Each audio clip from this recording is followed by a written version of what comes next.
અરવલ્લી જિલ્લાનું વડું મથક મોડાસા શહેર મેડિકલનું હબ ગણાય છે અને મોટાભાગની હોસ્પિટલો મોડાસામાં આવેલી છે.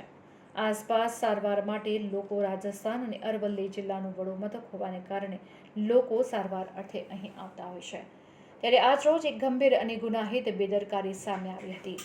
એક્સપાયરી ડેટની ફેંકી દીધેલ હાલતમાં ટેબ્લેટ સહિત મેડિકલ વેસ્ટનો જથ્થો મોડાસાના ગેબી બ્રિજ પાસે મળી આવ્યો હતો. જાગૃત નાગરિકોએ મેડિકલ વેસ્ટનો વિડીયો ઉતારી વાયરલ કર્યો હતો.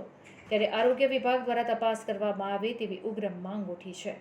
અત્રે ઉલ્લેખનીય છે કે સરકાર દ્વારા મેડિકલ વેસ્ટના નિકાલ માટે એક અલગ પ્રકારની વ્યવસ્થા કરવામાં આવી છે, જેમાં તેમણે મેડિકલ વેસ્ટને અલગ પ્રકારની બેગમાં પેક કરીને નિયમો અનુસાર યોગ્ય નિકાલ કરવાનો હોય છે. પરંતુ હોસ્પિટલો પૈસા બચાવવા આવા મેડિકલ વેસ્ટને કચરાની જેમ ખુલ્લામાં કે અવાવરૂ જગ્યાએ ફેંકી દેતા હોય છે, જે ખૂબ જ જોખમી સાબિત થઈ શકે છે. રિપોર્ટર જયપ્રકાશ જોશી, અરવલ્લી.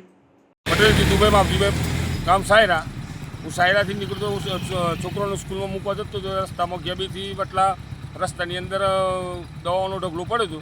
ત્યાં કોઈ છોકરું બોકરું કોઈ ઢોર બોર મોઢામાં ગાલા એ શું થશે આવે એની અંદર કચરા હોય નાખી દે રોડ ઉપર, તો કોઈ છોકરા બોકરાના હાથમાં આવે તો એને કોઈ થાય જવાબદારી કોણ લેવા માટે તૈયાર થાય?